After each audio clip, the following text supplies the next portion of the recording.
believe that we're preparing children for a future that no longer exists. Learning, by its very nature, is not supposed to feel like something you have to endure or survive. You can have people that are motivated, that are capable, and learning is a game to them. It's fun. It's something that they find joy in, rather than something that feels tedious or stressful. Our number one priority is to tune in to the inner life of every single child who enters our doors and see what they need. We see every single child as a hero on a hero's journey with a special mission, special gifts and talents that they have uniquely inside of them. You have the type of relationship that doesn't exist in any other way other than to go through challenges together and to create things together and to overcome obstacles together. Passion projects are where they get to truly just look inside and ask themselves, what would I love to dive into? And we build a path for them around that. If you can deprogram that in kids and allow them to be at ease being disagreed with, and to be able to politely and respectfully disagree with whatever's being said by the other person, this is how you create a much more whole and empowered human being. When you learn how to interact and be powerful in creating relationships with others, you will be successful in life.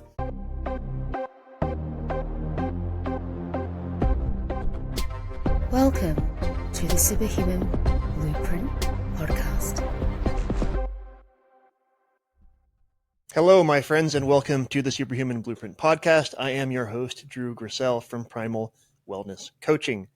Today, we're doing something a little bit different. We are talking about education. Before we get into that, quick reminder to please hit that like button, that subscribe button, leave us a comment, leave us a review. If you find this episode helpful, share it with people that could benefit from the message today. These things help us push our show out to a broader audience and help the algorithm to aid in that mission. Okay, so let's talk about today. Today, I am joined by Holly and Dave Yarbrough. They are the founders of Wonderstorm Academy, which is a learning center that is flipping the script on traditional education in stark contrast to the rigid one-size-fits-all public school model. Wonderstorm is built around curiosity and creativity and real-world problem solving. Their mission is to raise strong and capable leaders, free-thinking kids who take ownership of their own learning and their lives. I'm very excited to unpack all of that. Holly, Dave, welcome to the Superhuman Blueprint Podcast. Thank you, Drew. Thank you for having us. We're excited to be with you today. Yeah, well, you're not unfamiliar faces to me, so I get to chat with you in a little bit more of a professional capacity today. So that's exciting for me too. Oh, wonderful. We appreciate you having us on and talking about all these things. I know we're all passionate about human potential and what's possible for our kids and ourselves. And that's something that Holly and I spend a lot of our time exploring. Yeah, well, Dave, you and I usually geek out about biohacking, but today we're going to have to rein it in a little bit. Talk about education. It'll be challenging, but I think we can do it. All right, I'm going to come in hot. Are you ready? Very ready. What is broken in mainstream schooling today?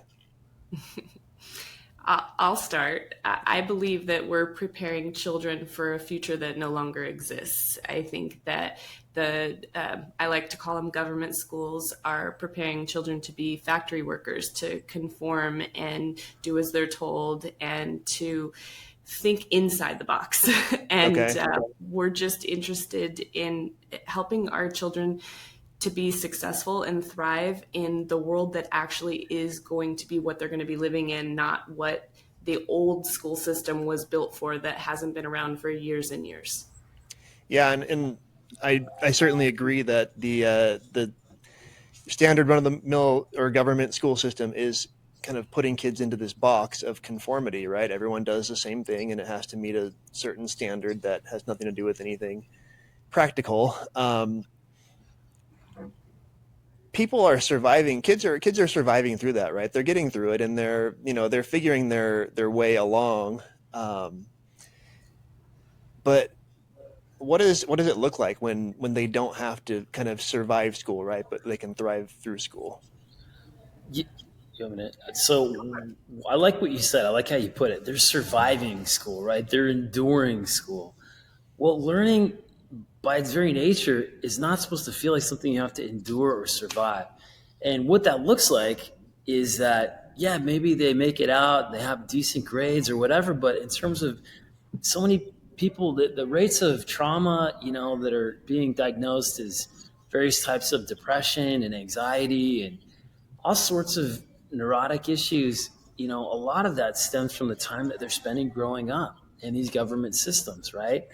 And the goal and the opportunity is to provide create the opposite of that. Instead of apathy, victimhood, mediocrity, fear, tension, all that stuff, you can have the opposite. You can have people that are motivated, that are capable, that really truly are dedicated to the well-being of everyone around them, and they have the ability to think and speak articulately with critical thinking skills.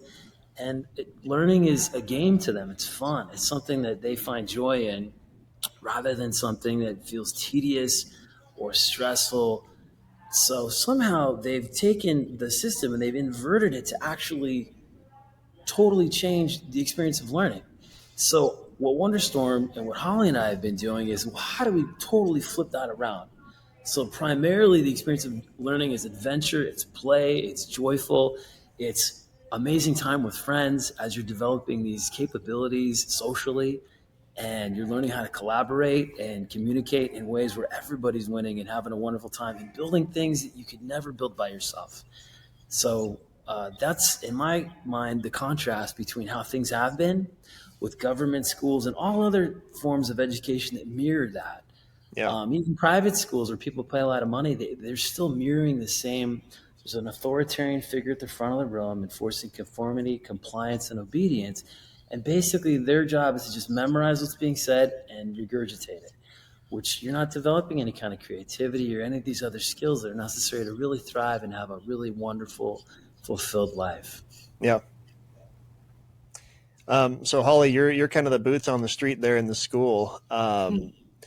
As you see new children coming in, how are they adapting to the learning style at Wonderstorm? And are you finding that you have to kind of bridge gaps in the fact that they haven't been prepared to kind of think freely and proactively?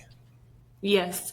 I love this question. It's actually one of my favorite things to watch, the transition from when a new hero joins us, and as they get more and more comfortable and start to get used to our systems and our ways, you can watch them learn how to ask great questions.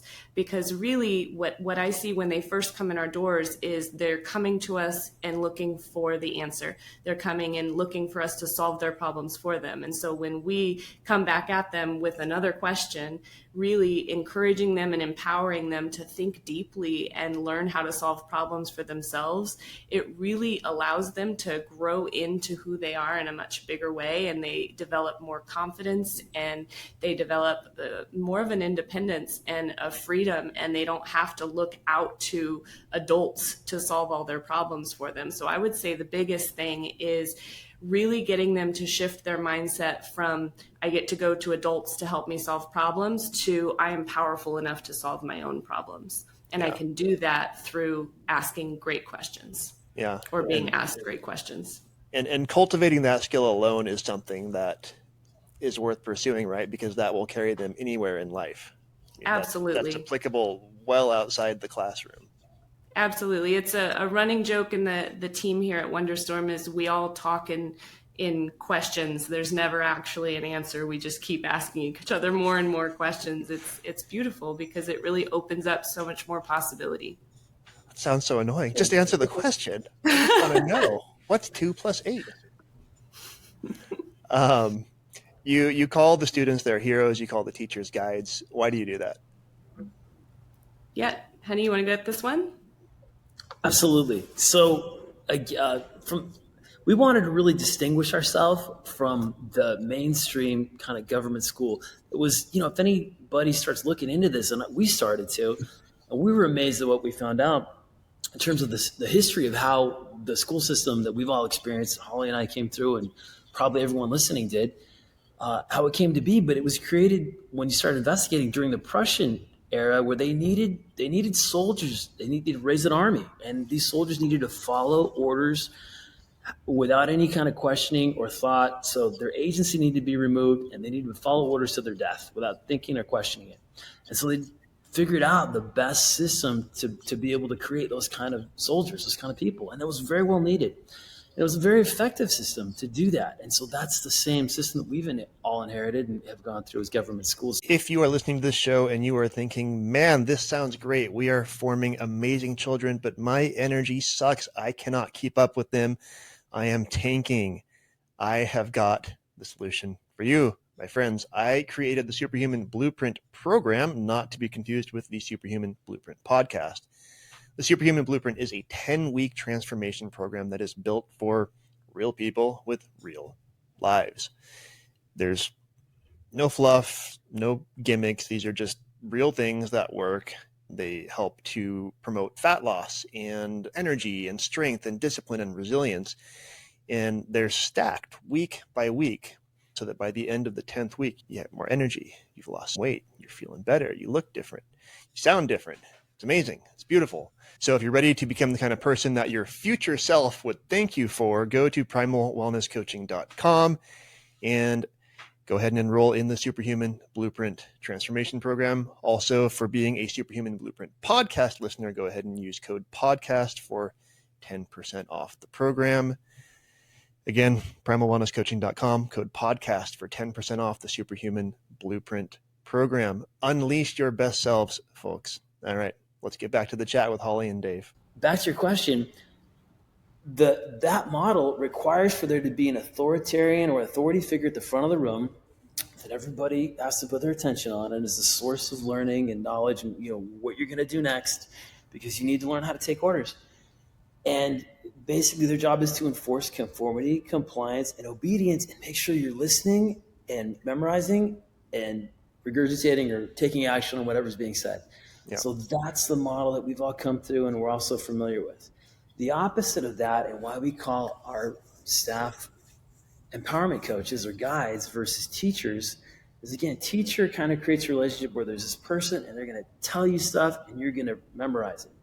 An empowerment coach is somebody who comes alongside you. They have the unique ability to really connect to your inner life, meet you where you are, see where your challenges is, and assist in finding your gifts and talents and passions, and then be a game maker, structure games and interactions to really bring those forth and challenges. And so the job of an empowerment coach versus a teacher is an empowerment coach is there to be your biggest cheerleader, your biggest encourager, your biggest challenger, and your biggest coach. Yep. Versus a teacher is there to really kind of talk at you. So that kind of really contains the essence of the distinction between how we see how children could be aided most by those who have the wisdom and awareness and capability to really enhance children's learning versus the other model that we've all come out of. Yep. I'd love to piggyback off of that. So I was a teacher, and teachers are incredible people, and they have the biggest hearts, and they pour so much value into children every single day. And so I don't ever want it to sound like we're anti-teachers. Teachers are wonderful, and so grateful that they exist in this world. And we have taken the stance to call our guides or empowerment coaches because it stands for something different. Our space is a space where we are empowering children to be their own teachers, to learn how to teach themselves anything they want at any time they want, to understand that they have the power and the resources around them to learn anything they're after. So if we have a child who is interested in photography, we will be the guide right beside them, supporting them in finding the path that's going to work for them to teach themselves how to do photography and how to do it well, how to do it at a master level. I love that. So you don't go find a photographer to go and teach them photography. You help them learn how to learn about photography. Exactly. And that does not mean that there's never teachers in our space. We absolutely find teachers who are a master at their craft, and that might be a component to the the path to pursuing mastery of photography, but it certainly isn't our like one way to make that happen. So guides in our space are really more of like a life coach. We're looking at the big picture. I tell our team all the time, our number one priority is to tune in to the inner life of every single child who enters our doors and see what they need. If that's a hug, we give them a hug. If that's space, we give them space. If that's a little extra encouragement because they've been slacking a little bit, we give them a little extra encouragement. But really, our job is to connect to them as a human being and see what they need and provide that for them. To really just listen to what their goals are for themselves, what their parents' goals are for them, and to make sure that they're staying in alignment with those goals. So I would say that's what differentiates us, a guide from a teacher. It's not that a guide is replacing a teacher. It's just, it's a different approach. It's really looking to empower the heroes. And then you had also asked, we call the children here heroes. Yep. And the reason we do that is because we see every single child as a hero on a hero's journey with a special mission, special gifts and talents that they have uniquely inside of them. And our job here is to provide a safe space for them that is enriching and fun and just a really a space that evokes creativity and gives them permission to just try things out, to be little scientists, and the world is their laboratory. And so we get to make sure that they have a safe space to be running their experiments and throwing whatever creativity is wanting to come out of them so that their learning can be alive and be fun. And so we choose to call them heroes because we see them on this hero's journey every year. It starts at the top. They've got their call to adventure. They're stepping into a new challenge level where they're taking on new challenges. They're going to come across new friends. They're going to come across new coaches, new guides will enter their path. And along the way, they're going to be faced with monsters. And Dave had mentioned some of those monsters before, the resistance, distraction, all of these things that kind of get in the way. Even as adults, these are things that we're faced against every single day. Yep. And so our job is to really come in as powerful guides, as powerful coaches, to help them knock those monsters out and give them tools that they can use every day on their hero's journey. So as they get to the tail end of the year, they come out feeling like they have new superpowers, new strengths, new abilities that they didn't have on that first day when they stepped out to that new call for adventure. So that is why we call them heroes. Okay. And you talk about getting to know each hero as an individual, each child as an individual, and then understand their strengths and their passions and all that. And I got to say, so I went to the Wonderstorm end of year celebration a couple weeks ago, and you gave an award to every single student there. And the award was specific to their unique strengths. And you said you had, a mini speech with each one to back up the award. And I was honestly flabbergasted that you could possibly know each child in the school well enough to be able to do that. But from the fact that the award that you gave to my child was so appropriate, like obviously that tells me you're doing this from your own observation, your own experience, your own understanding of who they are. And I'm just, I guess, hats off to you for being able to do that with so many children. I wonder as the academy grows there, how long you'll be able to keep that up. But I was very impressed. Thank you. It was a joy coming up with that. And it was a group effort. The whole team had played a part. We all got to share our experiences and our observations of each of the heroes. And It was actually really one of my favorite parts of the year was creating those speeches and those awards and seeing their little faces light up as we presented them to them. Yeah. Amazing.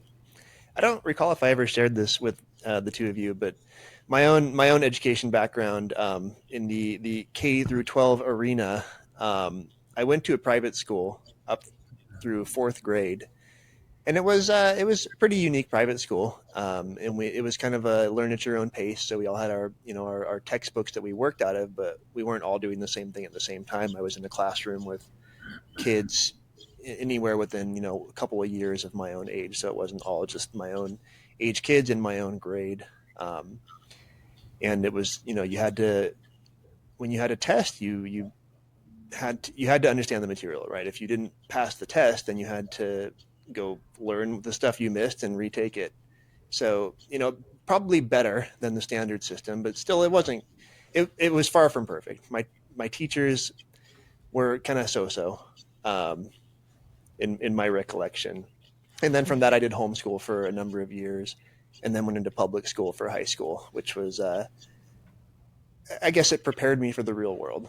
I learned a lot from public. High school just it's kind of like a reality check that this is life, this is the world, going from private, a very small private school and then homeschool. So, but I had a mixed bag. I had some great teachers and I had some horrible teachers in high school.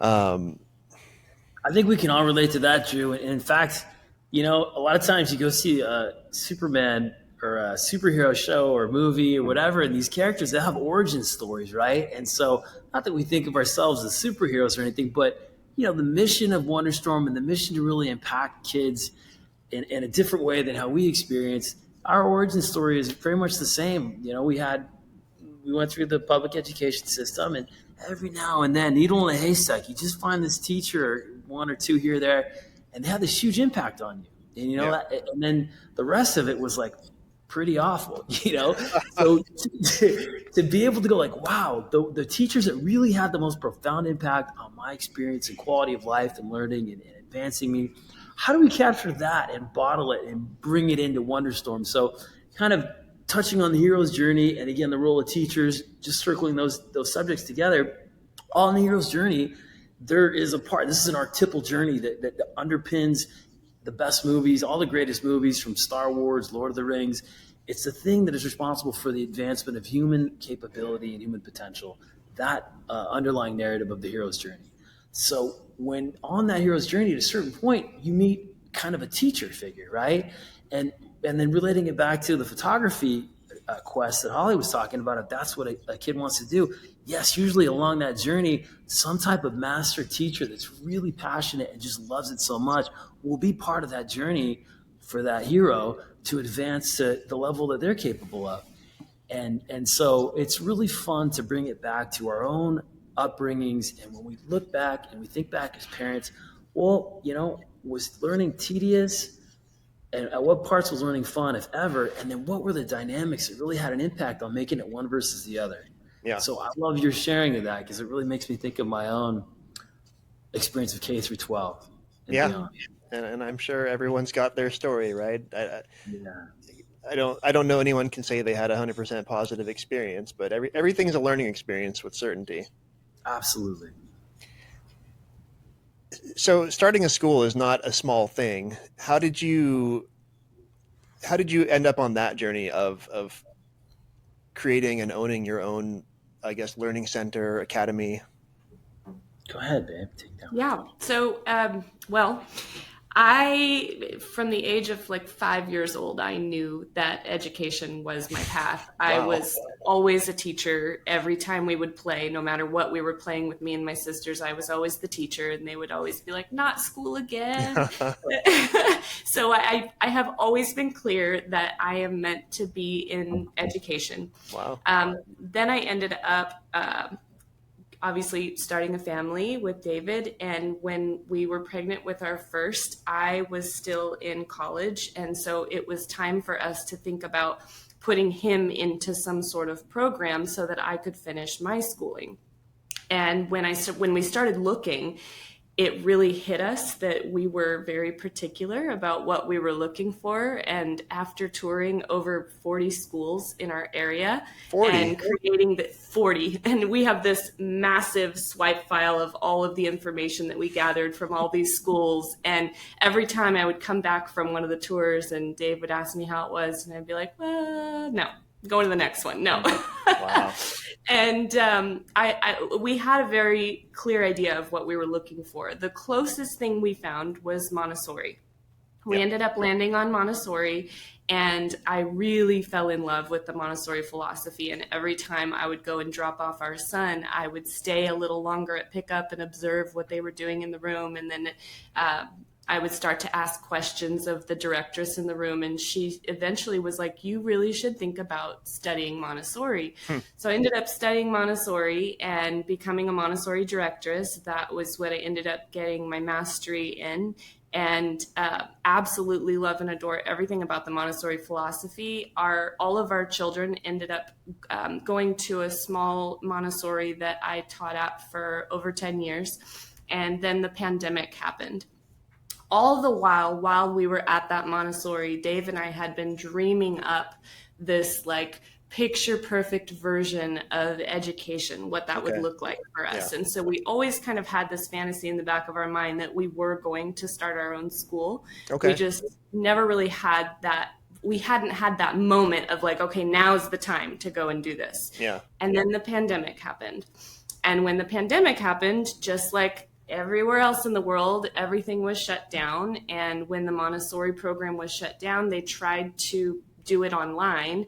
And I very quickly saw that I'm not interested in trying to teach children a philosophy that's meant to be used with hands-on learning through a Zoom screen, because I could see that the children, it wasn't serving the children on the screen, and it certainly wasn't serving our children who were trying to have that experience with their own teachers at the time.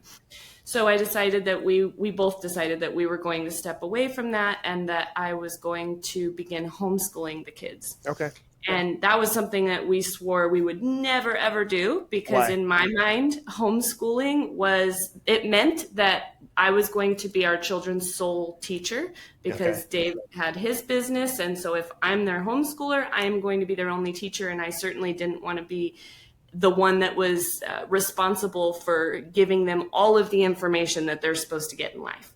Well, I got to learn very quickly that homeschooling is so much more than what I had understood it to be at that time. And I very quickly fell in love with what homeschooling has become, which to me, the way that I see it is that homeschooling is you get to be a talent scout. You get to go out and find the very best resources and the very best curriculum and the very best teachers to create a customized path for each one of your children.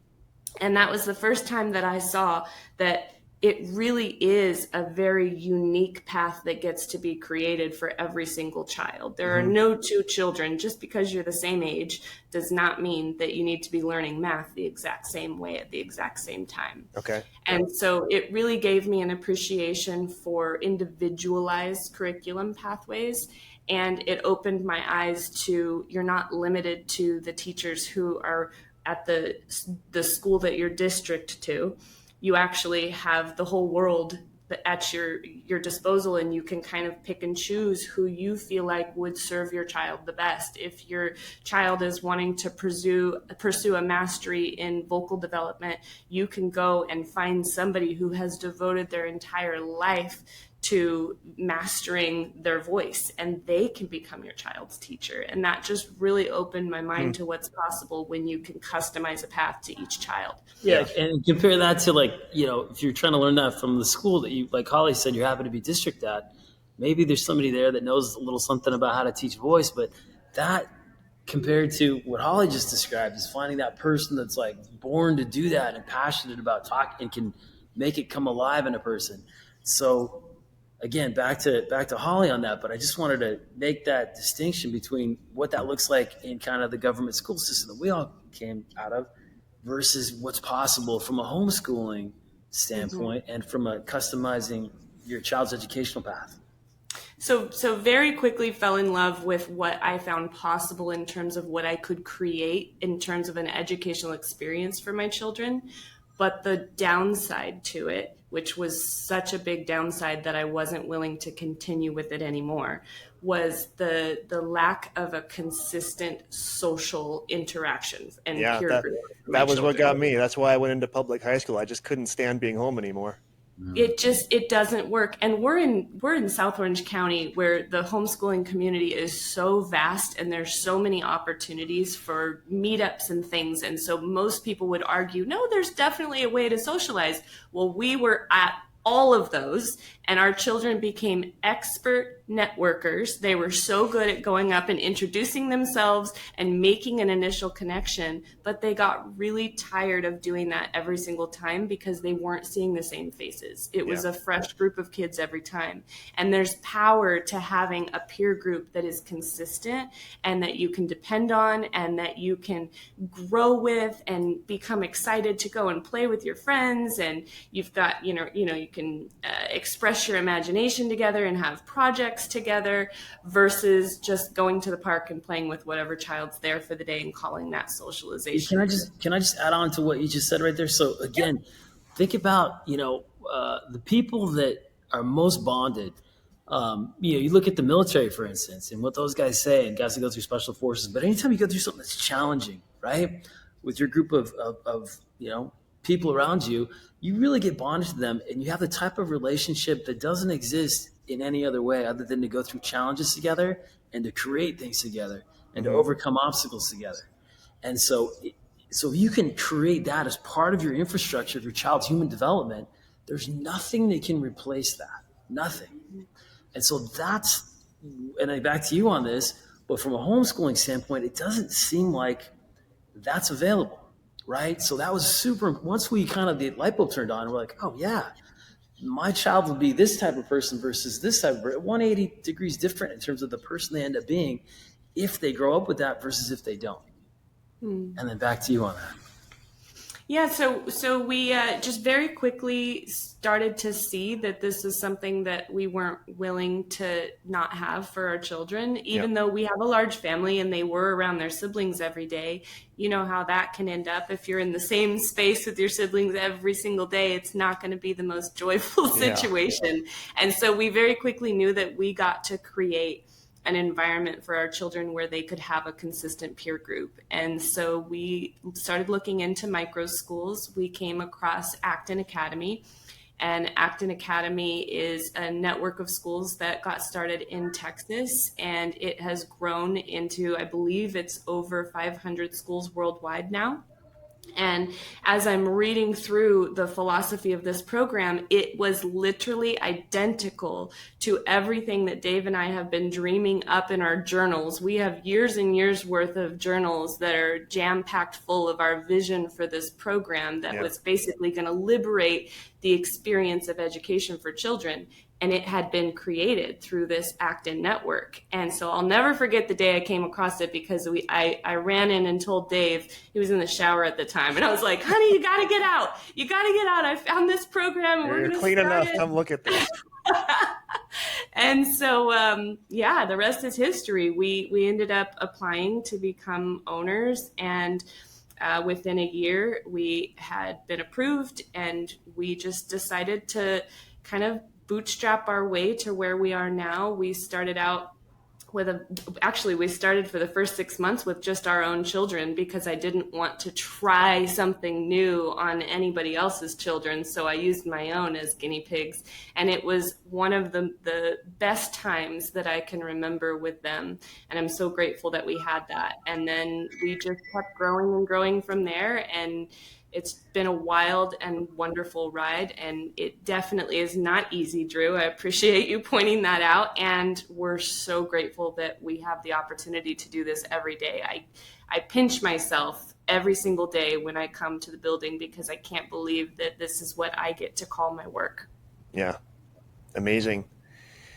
And tracking back a little bit to your kind of journey as a homeschool mom, something that kind of jumps out at me is, you said you were able to focus on individual passions and pursuits with your children that way, and bring in, real subject matter experts. And it kind of strikes me that that's leveraging just sort of the modernization of how to approach education, right? I feel like in public school system or in the government school system, it's really very antiquated. This is the curriculum. These are the textbooks. Go do that.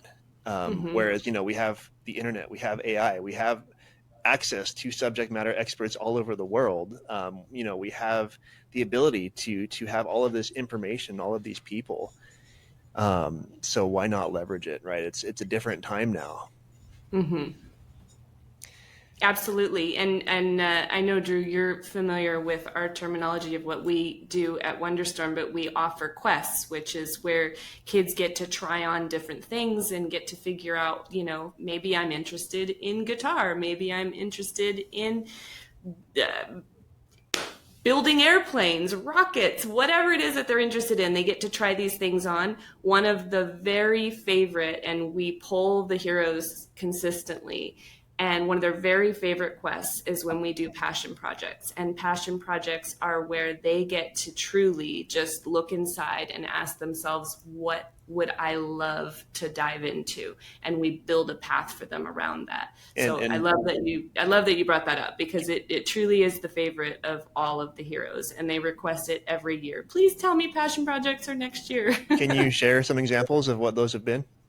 Sure. So we've had photography, we have had coding, we've had animation, we have had many different types of art, painting, drawing, and some get very, very specific. We had 2 girls who wanted to become expert flower drawers. And so they would go out and do little nature walks, and they would find flowers, and then they would come back and sketch real life drawings. And then they would also take courses and learn how to do different shading techniques and things, but they really get into it when they feel like it's something that came from them versus a list of courses that they can select from. So how do you do that? How do you support that journey? So I'm a little girl, I want to be really good at drawing flowers. How do I get there?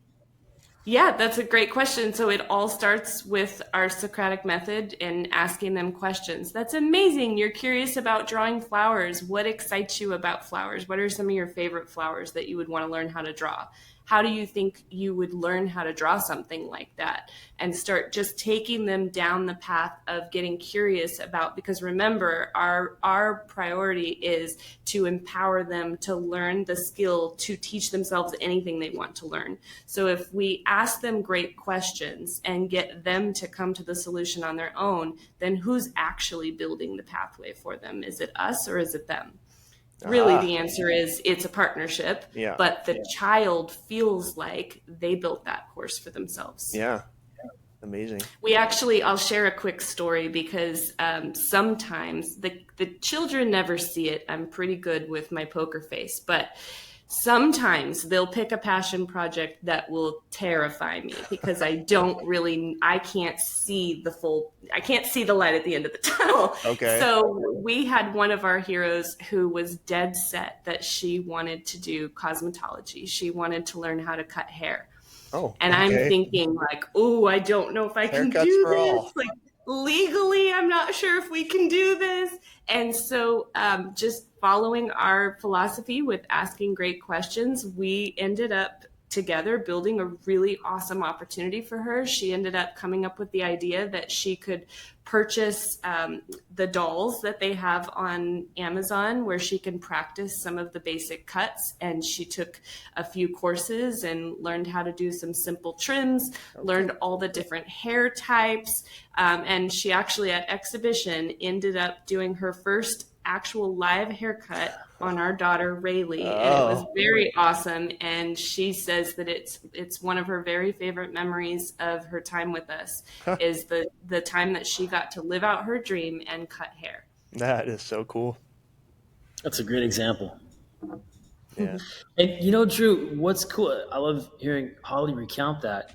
One of the things that Holly and I really enjoy doing with our free time, if you can believe it, is really scouring, like, are there any new ways that have come out to learn things? Like just this morning, I heard of a new way to develop critical thinking with a particular person's name attached to it. And purportedly, they've figured out how to do it the best and the most efficiently and the quickest, and have these kids leveling up in their critical thinking skills. So I'm excited to go do a deep dive into that and figure out how to integrate that into everything we're doing at Wonderstorm.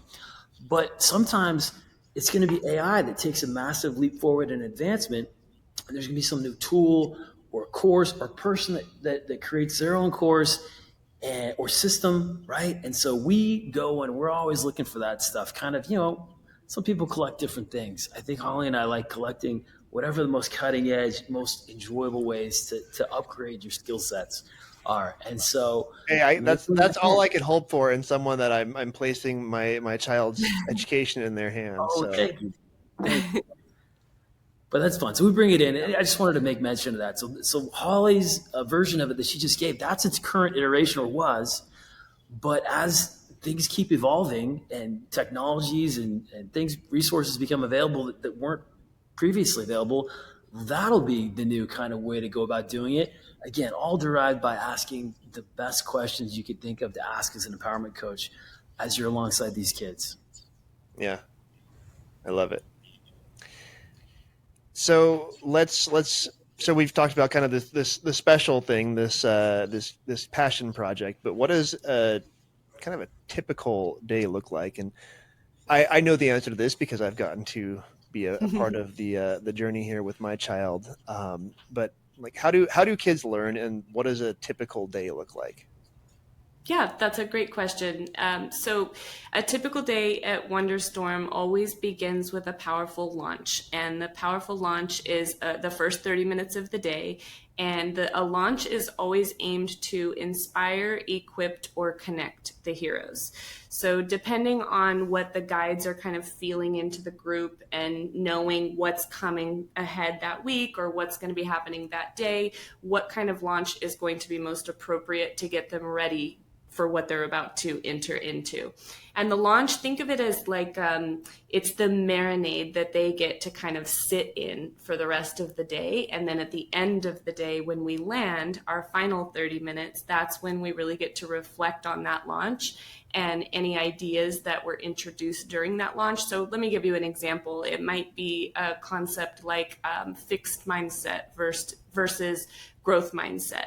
So we might give them a really powerful example. It might be a fun video that we watch. It might be an activity that we do. We have a quick little Socratic discussion around it where we ask them questions and get them thinking about it, giving them an opportunity to be heard and an opportunity to practice speaking in front of people and using their voice in a powerful way.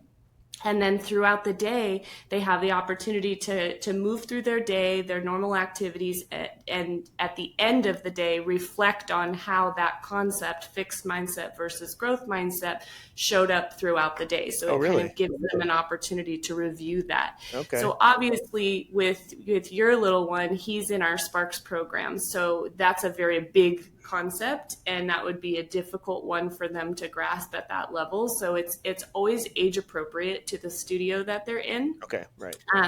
But we're always getting them in the practice of taking a stand for something. So like in the Sparks room, it might be a quick, fun little conversation about, what's better, chocolate or vanilla, and getting them into the practice of arguing with each other, but in a respectful way where they're also able to practice listening and hearing each other's viewpoints so that they can see different perspectives. And then it just kind of gets them used to the practice that we get into every single day in the older studios. Yeah. So we begin. Just to add to that part, just one of the basic things is being really developed in a person is the ability to feel at ease being disagreed with, right? Okay. And also, that's huge. Yeah, right. Because think about people get lit up from being disagreed with. Yes.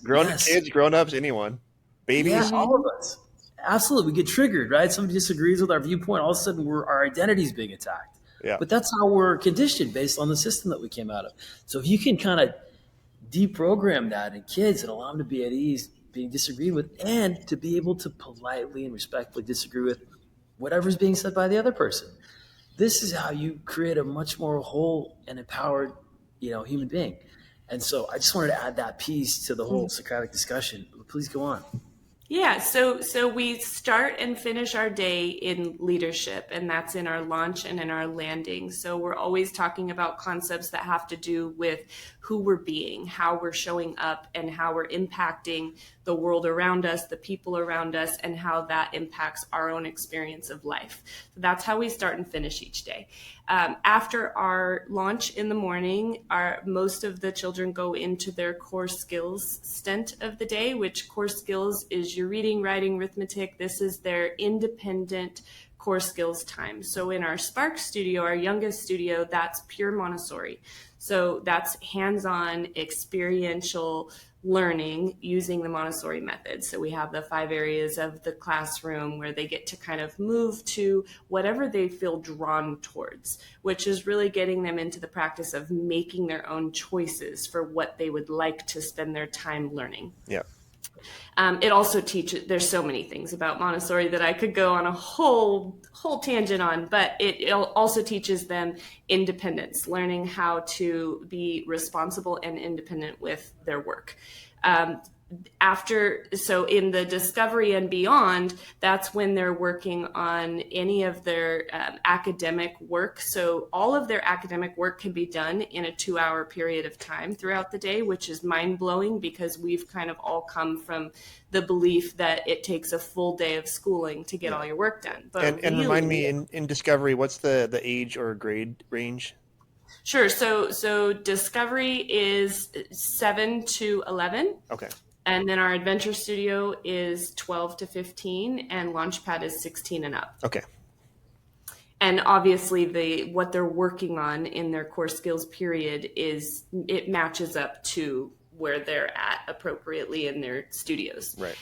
After our core skills period, we have lunch, which we usually go to the park and have a picnic at the park. And we spend about an hour there outdoors enjoying and playing. And we set up slack lines and we let the kids run and we bring all kinds of sports equipment and we just have a lot of fun. And that's one of our favorite parts of the day. And I will argue to my death that it is the most important hour of the day for these kids because it's where they're learning how to socialize. And when you learn how to interact and be powerful in creating relationships with others, you will be successful in life. Yeah. And so I truly believe that when we're out at the park playing and having our free time, it's arguably the most important part of our day. When we return back to the studio, that's when we enter into our quest periods. So that's when we do our hands-on learning. So it could be, we could be diving into marine biology. We could be diving into a chess quest. Sometimes we will be doing our business fair prep, which is where all of the children are learning entrepreneurial skills, where they get to develop a business and launch it into the world. So basically our afternoon is really where we get to try on the things that these kids will end up deciding, this is my path. This is what I love. This is what I want to devote all of my time and energy into. And as they move into our middle school and high school studios, the idea is that in our discovery studio, you're trying things on, right? It's kind of like sampling what the world has to offer. Middle school, you're getting a better idea of, okay, this is kind of the area that I'm feeling most drawn to. By the time you're in Launchpad, you are so clear on your path that you are setting up internships and you are spending more of your time developing yourself for your career path than you are focusing on your academics because you have been so excited about what your career path is going to be that you've gobbled up your academics and finished them early. So let me dig in on that a little bit. And Sure. Obviously, as a parent, I'm pretty far away from this, but so for Launchpad, so for the high school age kids there, how are you preparing them for what comes after Wonderstorm? Like, obviously, they're learning the core skills of the things that they're passionate about, but there's also there's learning beyond Wonderstorm, right? So your traditional school system has all this college prep stuff. They largely disregard trade schools, but there are trade schools. There's college. Some people go right into careers. How do you prepare the kids for one, determining what's next, and then moving along that journey? Can I start this one off and then hand it off to you? Yeah. Okay, so this is one of the most important questions when we thought about, okay, what do we want this to do? Because remember, we've got 6 children, and so we're wanting to make sure that we're serving our kids the best. And what does that mean? Because a long time ago, somebody said, what's the secret to success, Dave? And I said, I don't know. And they said, it's defining in as clear and as many details what success means to you, right? So that's what they told me. I'm like, I think that's true, because if you don't have that piece, then there is, I can't imagine what success would look like in the absence of that. Yeah. So wanting to, with our kids, what that meant for us is we wanted them to be, whenever they left, what we'll call, the 18-year-old levels of education, high school, whatever, and whatever path they decide to go, we want them to be fully empowered, self-sufficient human beings, empowered to create the life of their dreams. So if that's a college path, if that's a trade school path, if that's open your own business, if that's, I want to go work for a particular type of company and become a master of this type of skill. And so to your point is, okay, how do you do that? And one of the very first parts of this, and we may have neglected to mention along what these kids do when they start their day, is they learn how to start their day with SMART goals. And a lot of people have heard of what those are. But if you've not heard, it's specific, measurable, attainable, relevant, and time-bound goals. So they start the day making their SMART goals for the day, for the week, for their 7-week session, and for their year. And so based on what those specific goals are, they're chunked down, and so they know what they have to do for the day. And so that way, the only resource that any of us really have when you think about it is our time, our energy, and our attention. So how am I going to use those throughout my day? What am I going to do with it? If I'm just doing it haphazardly, then it all goes, and I didn't move further towards anything that was relevant to me. So if they start thinking in terms of those SMART goals, now what they choose for their day, for their week, and so on and so forth, it's going to be related to kind of the passions that they're finding within. So where this individual might have gotten excited about some businesses that they've started and wanted to, carry that forth, or this person vocal lessons, and this person wants to go to, MIT to become an AI engineer. They know based on what they've been exposed to at these younger levels, what they want to do more of and what's required for them to get the highest level of that. And so where they go with those SMART goals and how they check in and review if they accomplished their goal for the day, or if they fell short because maybe they found out they were distracted. And so they realized, well, okay, so if I apply myself in this way, I'm not going to get close to my goal. Or maybe they way overshot their goal and realized, man, I'm capable of way more than I thought I was if I just focus in this way. So then that now goes into what their experience with Launchpad is, or, the older kids and what they do. And Holly's here with them, guiding them and empowering them, so she could speak to it better than me, for sure. Yeah, and I'll say it's very cool that you cultivate them to drive their own passions in that way. Supposedly I've been an adult for a really long time, but I only just figured out what I want to be when I grew up a few years ago. So yeah, it's nice to have some structure for them to walk that path. But yeah, Holly, go ahead. Yeah, so you're asking how we prepare them for life beyond Wonderstorm. Yep. And as you mentioned, there are different paths that they may want to go down. And so just like Dave was saying, being clear on what success looks like for each one of the heroes is our primary goal. So I start every year with a meeting with each one of them, asking them very clearly, what is your vision? Is your vision still aligned with the vision you had last year, or has summer changed everything? Sometimes it does in your teen years. You might think this is your path, and then all of a sudden, no, I don't want to be a doctor. I'm actually going to race cars, whatever it is that they find themselves interested in.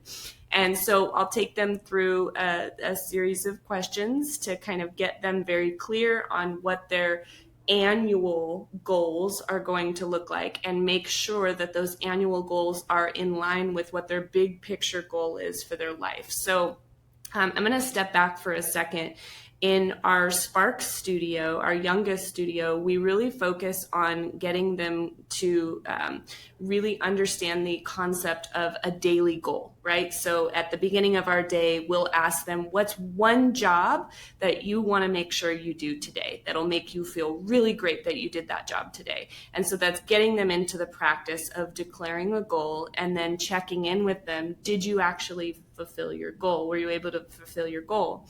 When we get into the Discovery Studio, we stretch that into weekly goals. So we have them looking on Monday at how did you do last week on your goals, and what are your goals going to be this week based on what you were able to create last week. So we're stretching them a little bit, right? Then when they get into our Adventure Studio, they're setting session goals, which is stretching them from the week to our 10-week sessions. So they're learning how to look at an even broader picture. When by the time we get to Launchpad, our goal is to have them setting annual goals on their own so that when they leave us, this becomes a deeply ingrained pattern and habit that they get into, so that they're constantly looking at what's my big 5-year vision for my life? What can I accomplish in this next year? And how do I break that up into monthly chunks, weekly chunks, and daily chunks, and even break up my days into how am I going to spend the next hour? And when they start to get into that practice, it really gets them into a state of just being more confident with how they're going to utilize the time that they have in every single day. So I think that might be one of the most important things that we do to help prepare them for life outside of Wonderstorm, is really get them into the practice of being intentional with what they're going to do with each and every minute of their day. Mm-hmm. And then arguably as important would be the feedback that they receive, feedback that they give themselves, where they're checking in on how did I do on accomplishing my stated goals for the day or for the year, whatever it is for the conversation that we're having. And then feedback from their peers and feedback from their guides, which is super important because sometimes we don't always see what's holding us back. And it takes the people around us who care about us and who have plenty of experiences of us who can give us feedback that helps us see, oh, wow, this is why I keep declaring this goal, but I'm not able to actually hit it. Yeah. And so it really is helping them break through the things that are keeping them, the limitations that are keeping them from creating the life that they're saying that they want, but they're having trouble actually creating. So through that question asking, we get clear on what what success looks like for them and what a successful year with us would look like and what a successful Launchpad experience would look like, which means once they're done with us, they're stepping out into the great big world. And what is that next adventure going to look like? And so whatever that is, if it's college, then we're going to come alongside them and we're going to make sure that we are clear on, okay, which colleges do you have your sights on? And what are the expectations that those colleges have? And let's make sure that you are fulfilling all of those requirements. If it's that they're very clear, we have one of our heroes now who is going to be going into his senior year, technically. He's very clear that he's a musician and he wants to be performing on some of the biggest stages. And so instead of focusing heavily on college prep, we're focusing on vocal mastery and stage presence and how to articulate powerfully, things like that, things that are going to serve the pathway that he has clearly laid out for himself based on the coaching that we provide. And he's doing shows all over the world and on big stages now. Already? It's pretty cool to see. Cool. Yeah, very cool. So I think Wonderstorm parents are maybe a little unique in that they're supportive of this journey that their child is going on, where they really learn how to lead themselves through that journey. But I have to imagine there would be times where there's a disparity between the priorities of the child and the priorities of the parent. I don't know how much you've had to deal with that yet in Wonderstorm, having been around a handful of years now. But how do you navigate that? Yeah, we definitely have had that come up, and we navigate that the same way we navigate any difficult situation with the heroes, with great questions. And so I'll have a meeting with the parents and with the hero, and if the parent is expressing a path for the child that's different from what I have heard the hero express for themselves, I will facilitate a great, deep, connected conversation for the three of us or four of us to be having together until we come to an alignment together at the same time. And I'm very connected to each one of the heroes. And if I feel like they're people pleasing in that conversation, I will lovingly help them to find their authentic voice while they're speaking with their parent about what they truly want for themselves, to make sure that we can truly find alignment together.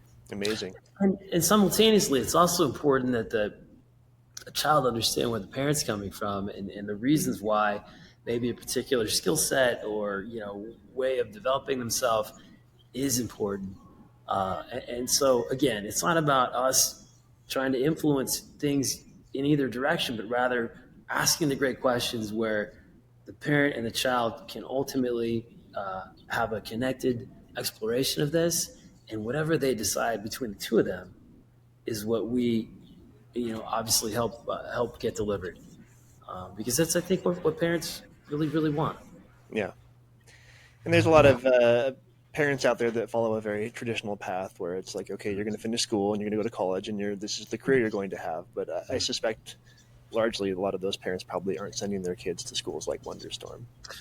Well, and that's a great point, Drew. And, more and more as people kind of get on to the fact that, again, like Holly said in the beginning, one definition of school could be a place where parents send their kids to prepare them for a world that no longer exists.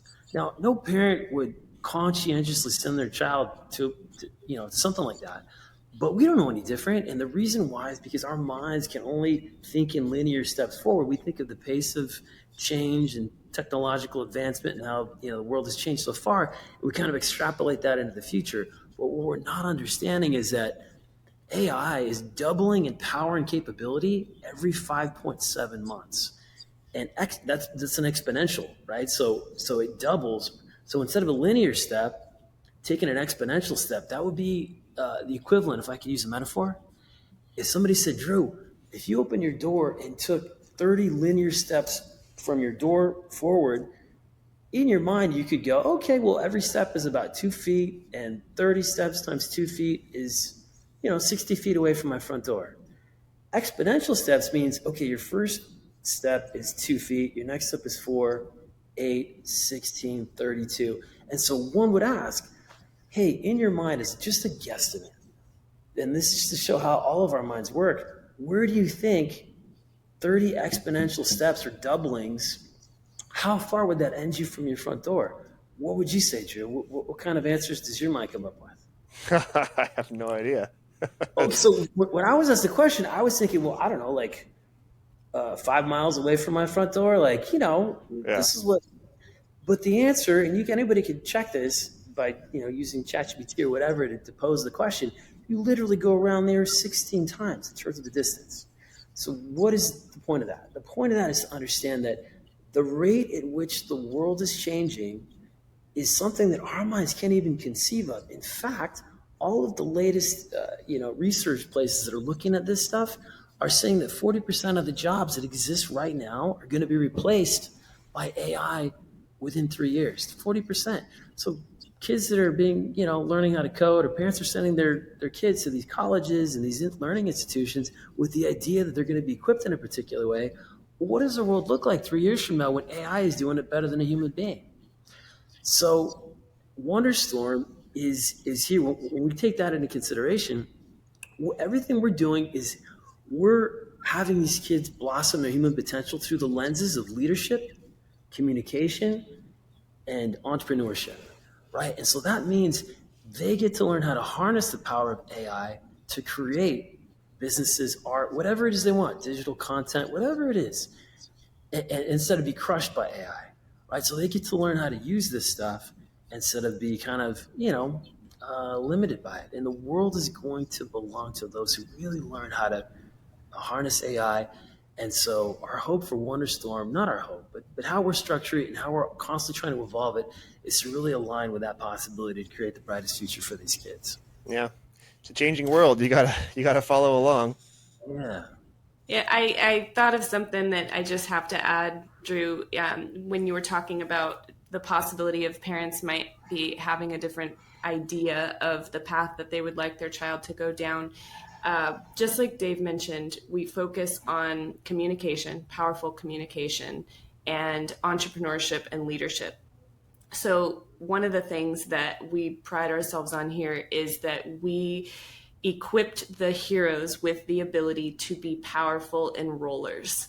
And so if a parent has a different idea for their child than what their child is wanting, then we are empowering the child to feel confident in their own ability to articulate powerfully what it is that they want for themselves and why they want that path for themselves. Mm-hmm. And we're constantly working on their enrollment skills so that they learn how to basically get whatever they're wanting in life for themselves if they can back it up with the right evidence.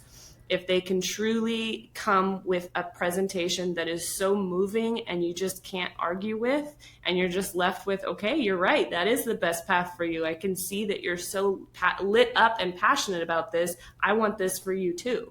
That is our hope, that we can really get these kids to be so clear about what it is that they want for themselves, that they can articulate it so powerfully that anybody who hears them is going to be moved to, yes, you absolutely get to do that. How do I support you? Okay. So you're building salespeople. Exactly. Yes. Actually, so I think you know this. I found you because my wife and I were looking for Acton. We were looking for an Acton school. And what first really blew me away in my initial exposure to an Acton school was I was looking into this Acton school in Texas and was looking at their social media, and they posted a clip of one of the Socratic discussions that their probably middle school aged heroes were having. And the topic was, is war good or bad? And so the kids, each hero voiced their opinion of, is war good or bad? And so they divided them up. Okay, you over here, you think war is bad, you think war is good. And then they made those kids argue the opposite point. They made them debate the opposite point. Okay, you think war is bad, you're going to debate why war is good. You think war is good, you're going to debate why it's bad. And that just blew me away that they're having these kids do that. Like take an opposite stance from what you just said you believe and defend that.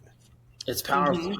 It's huge. I love what you're saying there, Drew. And what you're saying kind of reminds me of something that we really, really work hard to instill at Wonderstorm. And, I have a chance to come in and work with these kids too. We do these things called deep reads. So we'll find a book together and the heroes end up selecting it. But, we kind of guide and corral their, what appeals to them with questions. And these books teach the deepest, principles of success or of life or all the things that you want them to be equipped with. And I get to have these discussions with them. And one of the things is it's really cool to see one of these kids take a stance for a particular point of view and then remind them, and everybody gets to kind of play in this space, is that you only earn the right to have a point of view only after you can argue the opposite point of view better than anyone else. At that point, you earn the right to have that particular point of view. It's a bona fide point of view. Yeah. So when they take that perspective, it's cool because they have to really jump into the mindset of the alternative ones. And that way, when they do take the point of view, it's an informed one. It's not one based on bias and conditioning. It's based on thorough investigation and a thorough development of critical thinking. No, it's cool because, it's very common to see kids just regurgitate the opinions or perspective of the people that influence them, right? Their parents, their siblings, their peer group. My best friend thinks this, so that's what I think also. Mm-hmm.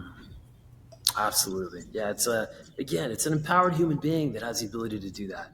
And one who can think from multiple angles and positions rather than just from their own fixed, very limited point of view.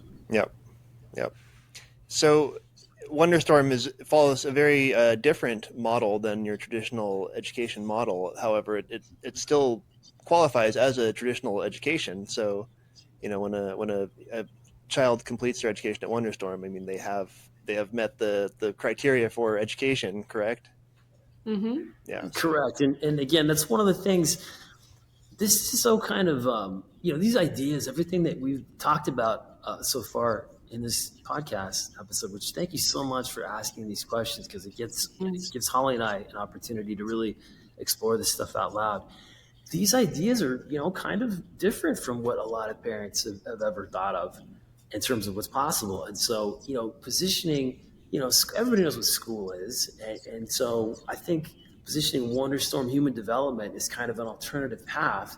And the differences are kind of everything we've already gone over. And so with Wonderstorm Human Development, core skills that are developed in school, that's kind of the least of what you have developed. And of course, it's to the level or way better than anything in terms of development that you would have going to a government school or even a private school. And then you're getting all of the other stuff as well, because it's all internally motivated based on the structures and the hero's journey and the accountability systems that we have in place. And we have these token economies where they're always playing a game of looking to level up. We've got leaderboards, so everything is gamified, right? So in terms of them advancing through core skills, they're doing it not because somebody's cracking the whip telling them, hey, you better do this, and if you don't do it, all these bad things are going to happen to you, but because they want to see their name on that leaderboard rising up. They don't want to feel left behind. They want to feel the pride of advancing and blowing through barriers and limitations. And everybody celebrates when somebody else, there's a big gong that gets to be rung, and everybody celebrates when anybody else advances to a new level of math or writing or whatever it is that we have them doing to advance in core skills. So to your question, yes, they're getting all the development that they're getting in school, plus so much more. And they're so much more equipped to go into either opening their own business, into going to working for a company, because now instead of necessarily, there's certain companies like Exxon Mobil, one of the biggest, where they prefer to hire Texas. Is it M&A? What is the big university in Texas? A&M. That one. Anyway, that they have the reputation for having the best geological engineering program ever. So you would think that those people would be hired by Exxon, have the biggest probability of getting a job with them. Well, Exxon prefers to hire from their own internal training. So people that went from high school directly into their own internal training and really learned what Exxon wants to teach them. So if they want to go into a particular industry or work for a particular company, there's ways to do that will give them such a higher chance of getting exactly where they want, right? So if that's going to MIT, any school that's prestigious, a lot of what's talked about is college prep, and this is big competition, and parents stress themselves out and stress their kids out, and they're trying to get the top, SAT scores. They're trying to be valedictorian in 4.5 GPA, all the stuff you can think of to do.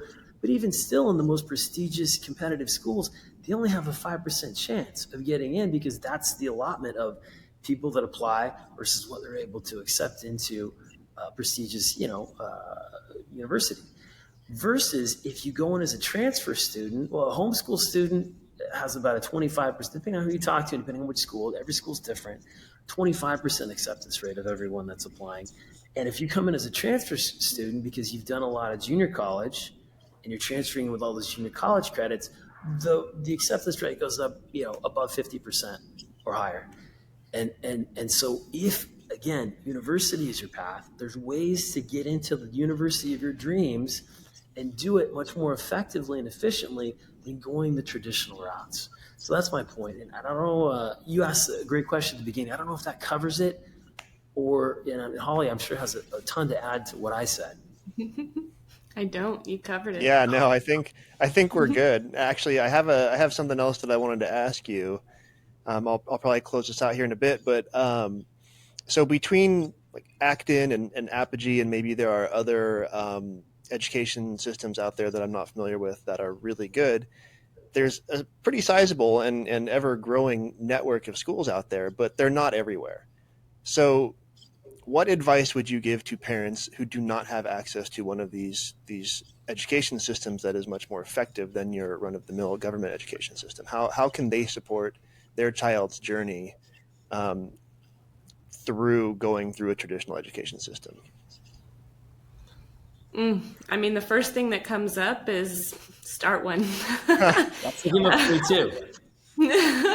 I mean, it doesn't have, it can be as small and intimate or as big and grand as you want it to be. Like I said, I did the first 6 months with just our 6 children, and it was absolutely wonderful and beautiful. Because it's a mixed age model, it really doesn't matter what age groups you're working with, it can work. And so really, truly, my advice would be to start one. And Apogee has an incredible homeschool option. So if this isn't something that you feel like you really want to take on, starting your own program, I would check out Apogee's homeschool program, and you can reach out to me and I can get you connected with that information. What else though? So I'm a working parent. I'm single. I have 2 kids. I can't homeschool them. I can't go start a school. I can't afford private school. They're going to public school, but I really want to make sure that they succeed and that they have my support. Like what tips can you give me? That's a great question, Drew. Now you're really pushing us hard on this one. Yeah. Because, obviously the reasons why we started Wonderstorm and have gone this route is because, that was exactly what we wanted for our kids. So if we had to put ourselves in the mindset of, okay, we have these constraints, I mean, you just outlined them perfectly. What could one do to create the type of structures, that we kind of talked about? And there's a way to kind of, bring in the idea of SMART goals. There's a way to reach out to other parents that might be like-minded and to have them, consume content like this where everybody can kind of get clear on what it is they want to bring in to their families and their children's experience. And, the adults would basically work together, parents would work together to kind of, come up with their best versions of how to structure that. And it would be a bit of trial and error. Some things would work better than others. And over time, at a certain point, it's got to take a committed parent or multiple parents to really put their brains together and go like, hey, how could we do this? Holly and I love to assist any of the systems that we've come up with. We'd love to share with anybody, if it could help a family or help kids, whether they're, able to come here to Wonderstorm Academy or not. We definitely love to help out, and we'll continue to answer any questions that people have around that stuff. Outside of that, I can't think of anything else. Maybe Holly's got some genius ideas. She usually does. Yeah.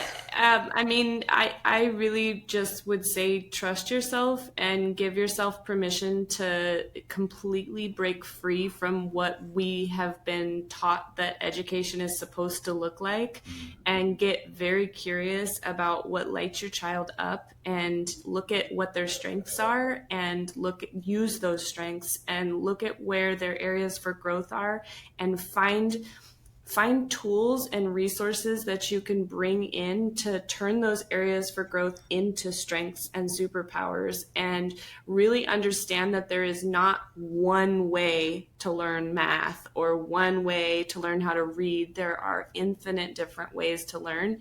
And the more you can customize your child's learning to the things that light them up. So for example, you have a 5-year-old who you're trying to teach how to read, and your 5-year-old is only interested in anything that has an engine. You can create so many fun ways to teach them how to read that they will feel like they're playing with cars and trucks and motorcycles the whole time, but they're actually learning a life skill of reading in the process. So really just tune into your child and what they love, and create a path for them that will equip them with the skills that are needed for the life that we are headed towards, not the life that no longer exists. Really just, trusting yourself and trusting your child, and taking the opportunity to get super connected to them in a way that truly is a gift to parents to be able to have that opportunity. Beautiful. That was much better than what Dave said. Yeah, she always outdoes me. I'm just kidding. No, I like your suggestion as well, as finding a core group of parents as well. I think that's a great idea. Okay, so if folks, if they want to find Wonderstorm, how do they find Wonderstorm? Wonderstormacademy.com. Okay, that's pretty easy. And 2, if they want to find a system like Wonderstorm in their area, how would you recommend someone pursue that search? Sure. So first and foremost, they can reach out to me anytime at info@wonderstormacademy.com. I'm happy to answer any questions and support in any way that I can. And also looking into Acton Academy. If you go to, I believe it's actonacademy.com. I should double check that. Or just Google Acton Academy. Just Google Acton Academy, and then you just type in your state, and it'll tell you all of the programs that are in your area. Same for Apogee Strong. Perfect. Yeah. So Apogee does incredible things, and everything, all the components of leadership and of family development is kind of the innovation that Apogee brings in, on top of a lot of the things that Acton does incredibly well. So Apogee Strong, they have incredible resources. Again, like Holly said, you don't have to go to an Apogee affiliated campus like ours. You can do homeschooling, and they've got different versions of that for parents that really want to take that journey. Yeah, actually, I would say. Oh, go ahead, Holly. Sorry.